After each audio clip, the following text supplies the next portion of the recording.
Hi everyone. My name is Chloe, 33F, and I have been married to my husband Sebastian, 34M, for the past 7 years. We have had a good relationship and a good marriage. But now it seems like everything is coming to an end. Let me tell you from the start. So, my husband has had this female best friend named Alicia, 34F. They were in high school and dated for a year. Then, they realized that they were better as friends and continued to stay as friends. Now, Alicia was a typical pick-me girl that you can expect. I hated hanging out with her. Alicia was one of those girls who always had to be the center of attention, and she definitely enjoyed putting me down to make herself look better. I remember the first time I met her, she gave me this look up and down like she was sizing me up. Then, she made some comments about how she was so glad my husband had finally found someone and how she was glad that she didn't have to marry him anymore. It felt so weird, but I brushed it off, thinking maybe I was just being sensitive. But as time went on, it became pretty clear that she had it out for me. There was this one time we were all out for dinner, and she started talking about how she and my husband used to go on these adventures together. She went on and on about this camping trip they took where they got lost and had to rely on each other for survival. She made it sound like some epic romance, and I just sat there feeling like a third wheel. Then, there was the time we were at a party, and Alicia decided to tell everyone about how my husband used to have this huge crush on her back in high school. She laughed about it, saying how he was always trying to impress her and how she thought it was cute. I could see my husband squirming in his seat, clearly uncomfortable, but Alicia just kept going. It was like she wanted to remind everyone, especially me, that she was his first love or something. The worst, though, was probably last Christmas. We were all at my in-laws' house, and Alicia had come over with this elaborate homemade pie.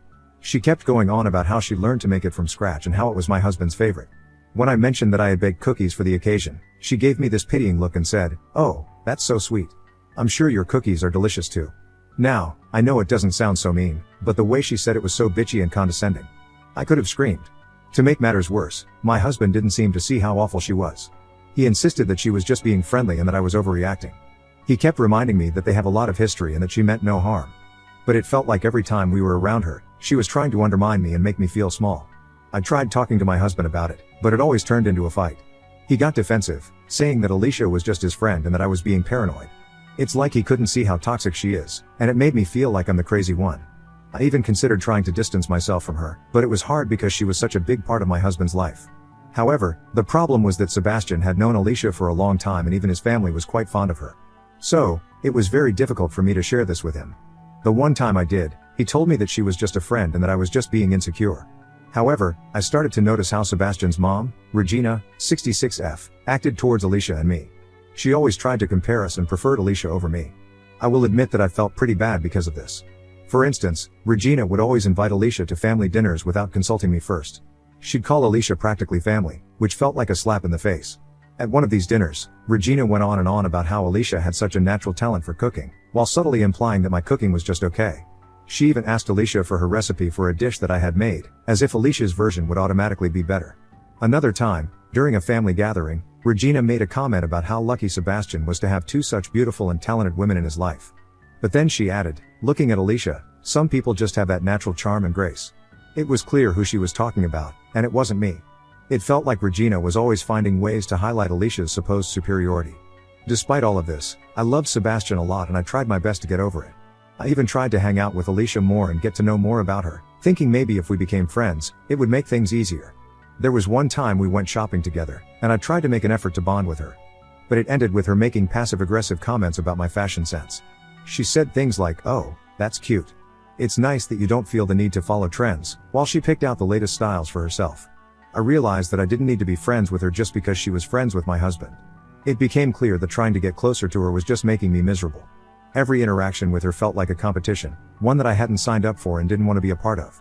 I decided to distance myself from Alicia and focus on my own well-being. It wasn't easy, especially because of how intertwined she was with Sebastian's life and family. But I knew I had to do what was best for my mental health. I started finding excuses to avoid gatherings where Alicia would be present and made an effort to plan activities with Sebastian that didn't involve her. A few years ago, when I was pregnant with my son, Jamie, 7M, I was really looking forward to starting this new life with my new family. However, the day I went into labor, I couldn't reach Sebastian. I had to call my best friend who took me to the hospital and was in the delivery room with me. Sebastian came to the hospital 5 hours after Jamie was delivered. When I asked him where he was, he told me Alicia's marriage had just ended and he was consoling her. I was furious. I did feel bad about her marriage ending, but I needed him, and he had picked her over me and our baby. I told him that he could not see the baby until he broke everything off with Alicia and swore on Jamie that he would never see her again. He started arguing with me, saying that I was being hormonal and acting like a brat and that Alicia was his best friend and he couldn't just cut her out of his life. I told him that he could then cut me and his son off. After a lot of arguing, he promised me that he would never see her again. I also made him promise me that I would never have to see her again and that if his parents wanted to see Alicia, they could see her, but not mention it to me. Also, to never invited her to family events when I was coming. To be honest, I didn't feel entirely good about giving him that ultimatum, but I was at my breaking point. It wasn't just about that one incident, but years of feeling second place to Alicia. I knew it was drastic, but I needed him to understand how serious I was about this. After Jamie was born, I thought things would get better. And for a while, they did. Sebastian kept his promise, and Alicia was no longer a looming presence in our lives. It felt like a weight had been lifted. Regina wasn't too happy about it at first, but she eventually came around when she saw how happy Sebastian and I were. Family events became less stressful, and I started to feel more at ease. Despite this improvement, there were moments when the past would creep up. For instance, one evening, Regina made a comment about how she missed Alicia's baking during Christmas. I had to remind myself to breathe and let it go. It was clear that Alicia still had a place in their hearts, and while it stung, I understood that years of friendship and family ties don't just disappear. There was also the time when Sebastian's old friend group had a reunion. They wanted to invite Alicia, and Sebastian had to explain the situation to them. It was awkward, and I could see it pained him to exclude her, but he did it for our family. Another challenge was rebuilding trust. The incident during Jamie's birth had left a scar. There were times when I would wonder if he resented me for making him choose, and I had to work through those insecurities. Counseling helped us a lot during this period. We learned to communicate better, and Sebastian started to see things from my perspective. He realized how much his prioritizing Alicia had hurt me over the years. Everything was going well and a few years passed after that. I honestly thought that this was all behind me and that I didn't have to worry about this ever. Since my son has grown up now, sometimes, I ask my mother-in-law, Regina, to babysit, especially during the hours I work. It's only for a few hours every day at a time and sometimes on weekends. However, ever since she started babysitting my son, I have noticed that Jamie's attitude towards me has changed completely. He is no longer the sweet son who loved to hug me whenever he saw me. Now, he throws tantrums and seems so different. For example, Jamie used to be excited when I came home from work, running to give me a big hug. Now, he barely acknowledges me and sometimes even refuses to talk to me. He used to love our bedtime stories, but now he insists that Grandma tells better stories and doesn't want me to read to him anymore. It's heartbreaking. I've also noticed that Jamie has started saying things that sound suspiciously like Regina's opinions. He'll say things like, "Grandma says you should spend more time with me," or "Grandma makes the best food, not you." It's like he's parroting what she says, and it makes me wonder what she's telling him when I'm not around. One time, we were out shopping, and Jamie threw a massive fit because I wouldn't buy him a specific toy. He screamed, "Grandma would get it for me." It was so embarrassing and out of character for him. He never used to behave like that. When I tried to explain why he couldn't have it, he just kept saying that Regina always lets him have what he wants. Things came to a head a few weekends ago when Jamie refused to come home after spending the day with Regina. He said, "I want to stay with Grandma. She's nicer to me." I was devastated. I tried to talk to Regina about it, but she brushed it off, saying that Jamie was just being a typical kid and that I shouldn't worry. But it's hard not to. I've also noticed Jamie's behavior has changed in other subtle ways. He's become more defiant, often ignoring my requests or doing the exact opposite of what I ask. Simple things like asking him to clean up his toys or put on his shoes have become daily battles. It's like he's testing me constantly, and it's exhausting. Another thing that has really bothered me is that Jamie has started making comparisons between me and Regina. He'll say things like, "Grandma's house is more fun," or "Grandma lets me watch whatever I want." It feels like he's being pitted against me, and I don't know how to handle it. I've tried to talk to Sebastian about it, but he just thinks I'm overreacting again. I tried to spend more one-on-one time with Jamie to rebuild our bond. We went to the park, baked cookies, and even had movie nights with his favorite films. But no matter what I did, it felt like Regina's influence was overshadowing my efforts. It had gotten to the point where I dreaded leaving him with her, but I didn't have many other options for childcare at that time.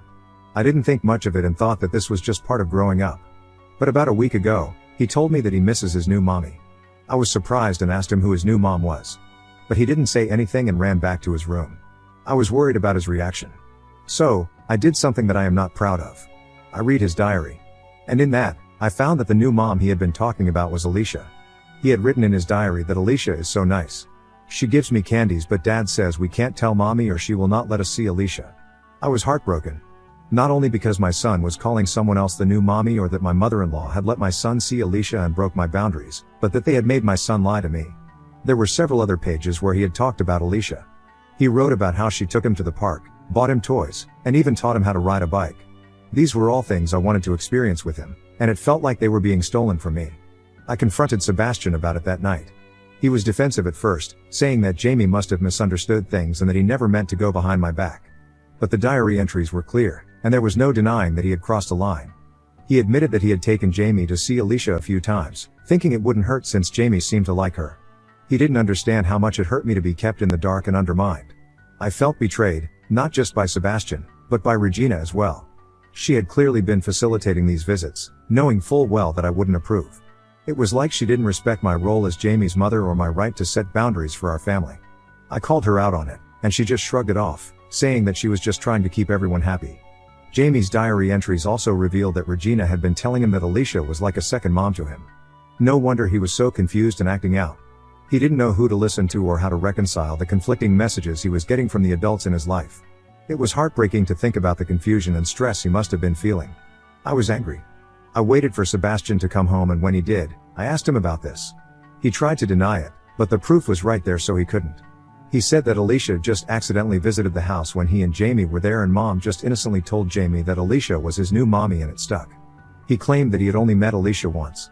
But then I showed Jamie's diary to him, and his lies unraveled. He said, "So what if Alicia met him?" This was all a mistake, he insisted. But I told him that this wasn't a mistake. I set a boundary and he broke it. I told him to get out of the house. He left and stayed with his parents for the night. That night, I couldn't sleep. My mind was racing with all the emotions and thoughts. How could he do this? How could he put Jamie in such a confusing situation? I felt like my trust had been shattered, and I didn't know how we could move forward from this. I kept rereading Jamie's diary entries, each one breaking my heart a little more. The next morning, Regina called me. She was upset that I had kicked Sebastian out and said I was overreacting. She kept defending Alicia, saying that she was just trying to be nice to Jamie and that I was making a big deal out of nothing. I told her that she had no right to go behind my back and that she had completely disregarded my feelings and boundaries. She tried to argue, but I hung up on her. I was done with her meddling. He came home the next day and tried to talk to me, but I told him that I was done with him and that I wanted to leave him. He said that he couldn't believe I would say that over such a small thing. I told him it was not a small thing. The day our son was born, he picked Alicia over me, and now he has done it again. I am not going to stand for this. I told him that he should take his stuff and move out and that we would contact the lawyers and figure out the custody and everything else. He started crying and begging me not to do this. He kept saying how much he loved me and Jamie, how he never meant to hurt us, and that he couldn't imagine his life without us. But I was really done. I felt a mix of emotions: anger, betrayal, and deep sadness. I had given him so many chances to prove that he could prioritize our family, but he kept letting me down. It wasn't just about Alicia, it was about the pattern of disrespect and dishonesty. Every time he chose her over me, it felt like a knife to my heart.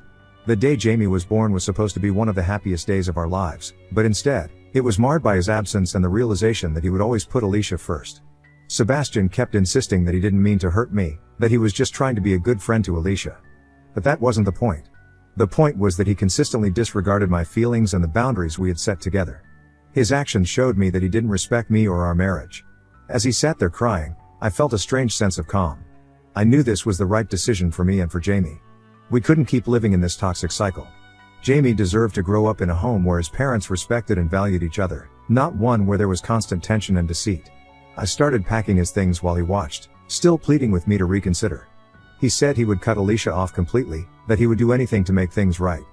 But I couldn't believe him anymore. His promises meant nothing when his actions repeatedly betrayed me. I told him that I needed space and time to heal, and that meant he had to leave. As I packed, memories of our relationship flooded my mind: the good times, the laughter, the dreams we had shared. It was hard to let go, but I knew it was necessary. I couldn't keep sacrificing my happiness and self-respect for someone who didn't value them. Sebastian finally left, taking only a suitcase of his essentials. I told him I would arrange a time for him to come back and get the rest of his things when Jamie wasn't around. I wanted to shield our son from as much of this pain as possible. The house felt eerily quiet after he left. I sat down and took a deep breath, trying to process everything. I knew the road ahead wouldn't be easy, but I felt a sense of relief knowing I had made a decision that was best for me and Jamie. I called my best friend and told her what had happened. She was supportive, reminding me that I deserved to be with someone who truly valued and respected me. A few hours later, I started getting calls from everyone. Regina also called me and told me that I was making a big mistake. But I told her that this had nothing to do with her and that she should stay out of it. And that she is to blame for this as well. And I hung up on her. As I sat there, I couldn't help but replay the events in my head. I knew deep down that I needed to stand my ground, but the doubt crept in. What if I was overreacting? What if I was breaking up our family over something that could be fixed? This was making me question myself even more.